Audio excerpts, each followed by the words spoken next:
Corona virus के खिलाफ लड़ाई में हम सबसे अहम मोड़ पर खड़े हैं और इस लड़ाई के असल नायक हैं डॉक्टर्स। आज आपको मिलवाते हैं 42 साल की डॉक्टर सुशीला कटारिया से।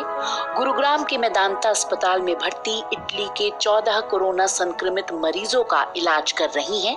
उनका दावा है कि उन्होंने 11 मरीजों को ठीक कर दिया है। उन्होंने बीते 15 दिन इन मरीजों के साथ बिताए हैं और कुछ सबक हासिल किए हैं। आज तक रेडियो के इस खास पॉडकास्ट में हमने डॉक्टर सुशीला कटारिया से टेलीफोन पर बात की।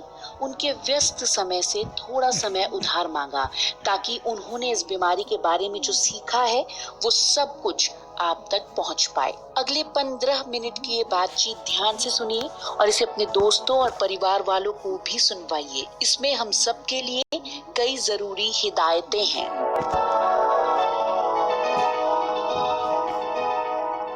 सुशीला जी, सबसे पहले आपके हौसले को सलाम। आप इस वायरस के खिलाफ लड़ाई में फ्रंट लाइन पर हैं और सबसे पहले मैं आपसे यही जानना चाहूंगी कि आपकी जिंदगी के पिछले 15 दिन किस तरह से निकले। धन्यवाद, आप बात कर रही हैं और आई थिंक मैं तो सिर्फ एक सिंबल हूँ। मेरे जैसे बहुत सारे डॉक्टर हैं जो हिंदुस्तान में और बाहर के देशों में इस तरह की लड़ाई लड़ रहे हैं। सो ये जो बात मैं कह रही हूँ वो उन सब के बिहाफ पे है कि आप लोगों का सहयोग, आप लोगों का जो उत्साहवर्धन हमारा कर रहे हैं उसके लिए धन्यवाद। मेरे पास ये पेशेंट 4 तारीख शाम को आए थे और आज 23 हो गई है, तो इट्स अबाउट 20 दिन हो गए हैं। अच्छे हैं, हर दिन एक तजुर्बा दे रहा है और हम अपने आप को इम्प्रूव कर रहे हैं और इस लड़ाई में जो लड़ने की जो दृढ़ता है वो हमारी और भी बढ़ती जा रही है कि हम इसके खिलाफ और इतना अच्छे से लड़ेंगे और उम्मीद करते हैं कि देश में ये इतनी ज्यादा महामारी ना फैले जितनी की बाकी देशों में हो रही है। डॉक्टर सुशीला, कितने पेशेंट हैं अभी आपके पास? अभी मेरे पास एक डिस्चार्ज हो गए हैं और 4 पेशेंट मेरे पास हैं अभी, जिनमें से 10 पेशेंट को मैं डिस्चार्ज करी क्योंकि वो बिल्कुल ठीक हो गए, तो फिर बाकी 4 और बचेंगे। जैसा कि आप बता रही हैं कि पेशेंट ठीक भी हो रहे हैं, लेकिन ये भी है कि कोई दवाई नहीं है, इसका भी इलाज नहीं है, साइंटिस्ट खोज रहे हैं इसकी दवा। तो आपका इलाज करने का तरीका क्या है? आपने किस तरह की मेडिसिन इन पेशेंट्स को दी हैं? बिल्कुल सही कहा आपने कि कोई भी नई चीज आती है तो उसमें कोई तजुर्बा तो है नहीं। हम अब जैसा जैसा एक्सपीरियंस हो रहा है हम अपने एक्सपीरियंसेस को जोड़ के और बाहर के देशों का जो एक्सपीरियंस है उससे हम अच्छे से अच्छा इलाज करने की कोशिश कर रहे हैं। तो जो पेशेंट हैं बहुत माइल्ड सिम्टम्स के, उनको मैं मल्टीविटामिन और सिम्टम के आधार पर ट्रीटमेंट दे रही हूँ और जिनको भी रेस्पिरेटरी सिम्टम्स या हाई ग्रेड फीवर है उनको हम एंटीवायरल मेडिकेशन लोपिनाविर, रिटोनाविर या हाइड्रोक्सीक्लोरोक्विन और एजिथ्रोमाइसिन देते हैं। आधे पेशेंट्स में लोपिनाविर और आधे पेशेंट्स में एजिथ्रोमाइसिन एंड हाइड्रोक्सीक्लोरोक्विन। जो पेशेंट बहुत ज्यादा सिक हैं, जिनमें लंग इन्वॉल्वमेंट है या जो वेंटिलेटर पे चले जाते हैं, तो उसमें एक स्पेशल दवाई होती है इंटरल्यूकिन 6, क्योंकि ये बीमारी में आपकी इम्यूनिटी भी कई बार आपके खिलाफ चली जाती है, जिसको हम साइटोकाइन स्टॉर्म बोलते हैं। सो कुछ पेशेंट साइटोकाइन स्टॉर्म में होते हैं तो उन पेशेंट्स में इंटरल्यूकिन 6 इनहिबिटर टोक्लिसिजुमैब करके आती है जो एक्टेमरा के नाम से मिलती है, वो भी मैंने यूज की है। And obviously oxygen support, nutrition, psychological support, वो सब चलता रहता है। डॉक्टर सुशीला, क्या इससे अस्थायी फायदा होगा? मतलब आपको क्या लगता है कि पेशेंट पूरी तरह से ठीक हो गए? मुझे लगता है कि 90% पेशेंट बिल्कुल पूरी तरह से ठीक हो गए हैं और बाकी जो पेशेंट जिनमें ट्रीटमेंट प्रोसेस चल रहा है, जिनमें लंग इन्वॉल्वमेंट या हम कहें कि दोनों तरफ से वायरल निमोनिया बहुत ज्यादा है या साइटोकाइन की वजह से डैमेज बहुत ज्यादा है, उन पेशेंट्स को मुझे लगता है कि ऑक्सीजन की रिक्वायरमेंट कुछ लंबे समय तक रह सकती है। अब कह नहीं सकते कि वो कुछ हफ्ते होगा या कुछ महीने होगा। डॉक्टर सुशीला, आपको क्या लगता है कि डॉक्टर्स के पास पूरी सुविधाएं हैं? संतुष्ट हैं जितनी भी सुविधाएं आपके पास हैं?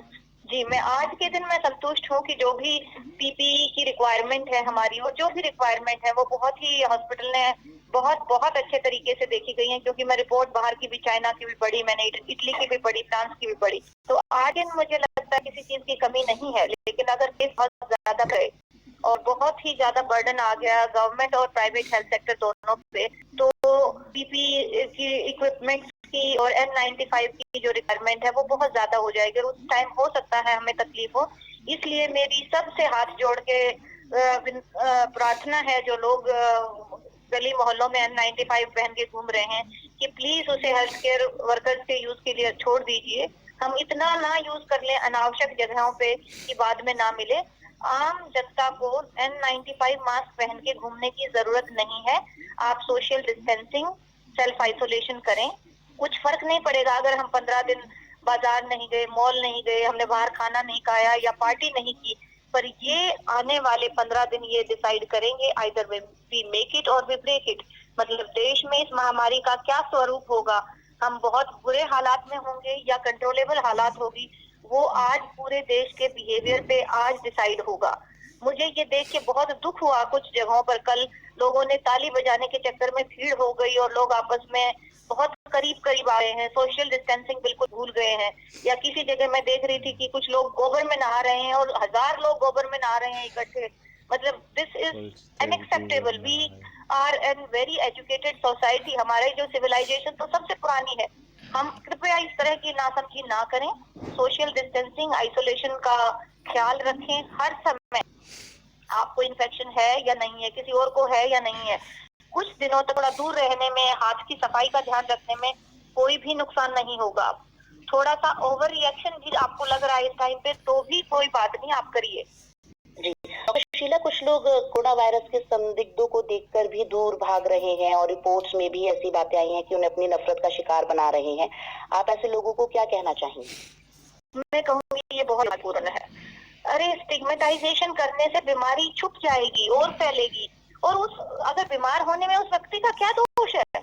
भाई किसी को भी हो सकती है, अगर वो उसको है तो उसको आप सोशल डिस्टेंसिंग करिए, आप मन से दूर मत करिए, उसके प्रति घृणा का भाव मत रखिए। मैंने भी कुछ लोगों से ऐसा पता किया कि कॉलोनी में उसकी फैमिली को प्रताड़ित किया जा रहा है, उसके प्रति बुरा जा रहा है। ये दुर्भाग्यपूर्ण नहीं हो सकता है।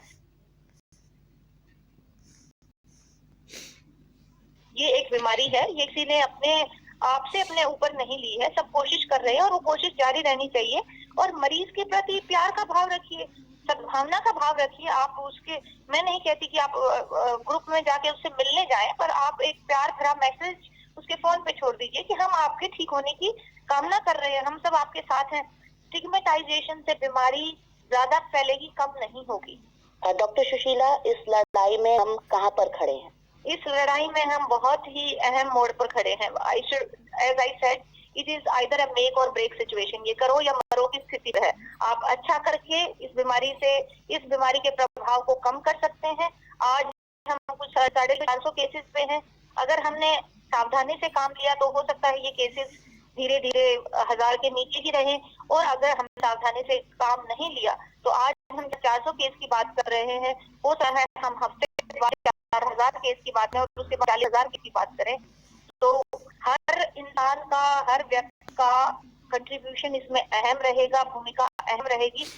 और इस बीमारी में जीत ये डिसाइड नहीं होगी आपका सबसे कितना अच्छा खेल रहा है, जो आपकी सबसे कमजोर कड़ी है वो डिसाइड करेगी कि आपका कितना अच्छा रिजल्ट आएगा। तो everybody need to do good. जी डॉक्टर सुशीला, कोरोना की लड़ाई में फ्रंट लाइन पर हैं और दुनिया के कई हिस्सों में डॉक्टर्स भी इससे संक्रमित हुए हैं, रिपोर्ट्स में आया है ये। तो क्या आपके मन में भी कुछ डर है जब आप जाती हैं पेशेंट्स के पास, तो कुछ किसी तरह का भय या डर आपको लगता है? नहीं, मुझे कोई भय नहीं लगता। जब मुझे पहली बार में कहा गया था तो मैंने भय नहीं किया था। भय किस बात का करना, काम है अपना कर रहे हैं। दूसरा ये है कि हाँ 3-4 गुना जो हेल्थ केयर प्रोवाइडर है मेरे जैसे, उनको कोरोना इन्फेक्शन होने का डर आमजनता से 4 गुना ज्यादा है। पर उस डर के मारे मैं अपने कर्तव्य से तो नहीं मुड़ सकती हूँ ना, और भी डॉक्टर नहीं मुड़ेंगे। और हमें ये बात हमेशा याद रखनी है कि भाई एक हेल्थ केयर वर्कर, आप मुझे छोड़ दीजिए, मेरी नर्सेज है, मेडिकल स्टाफ है, मेरा यहाँ पे जो क्लीनिंग बॉय है वो भी उतना ही रिस्क ले रहे हैं। यही सिर्फ ये नहीं कि आपने एक दिन 22 मार्च को 5 मिनट के लिए ताली बजा दी और हो गया।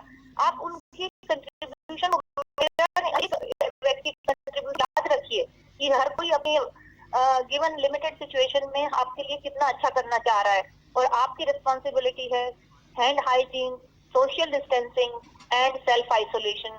Please please, this is my humble request from somebody जो इन पेशेंट्स को दिन रात देख रहा है, जो उनको ठीक करने की कोशिश कर रहा है। पेशेंट ठीक भी हो रहे हैं, उसका संतुष्टि खुशी भी मुझे है, लेकिन आप यहाँ नहीं होना चाहेंगे। मैं नहीं चाहती कि आप मेरे पास आएं और ट्रीटमेंट करवाएं। मैं चाहती हूँ आप अपने घर में रहें, अपने लव्ड वंस के साथ रहें, खुश रहें और स्वस्थ रहें। डॉक्टर सुशीला, पिछले 15 दिनों की आपकी सबसे अहम लर्निंग क्या है? आपने क्या सीखा, क्या नया है जो आपने सीखा और आप और लोगों को बताना चाहेंगी? मैं ये कहूंगी कि बीमारी बेशक से एक फिजिकल प्रॉब्लम है, लेकिन लड़ाई मेंटल है। It is all about the mental game. जो बीमार होने के बाद स्ट्रॉन्ग रहता है, मेंटली खुश रहता है और उससे कोप अप करने की कोशिश करता है, अच्छा लड़कों के मन के हारे हार है, मन के जीते जीत है। मैंने यही देखा है कि हाँ, ये जो कही हुई बात है वो बिल्कुल सत्य है, डॉक्टर के लिए भी, काम करने वाले हर व्यक्ति के लिए भी, और सबसे इम्पोर्टेंट है मरीज के लिए भी। तो कोई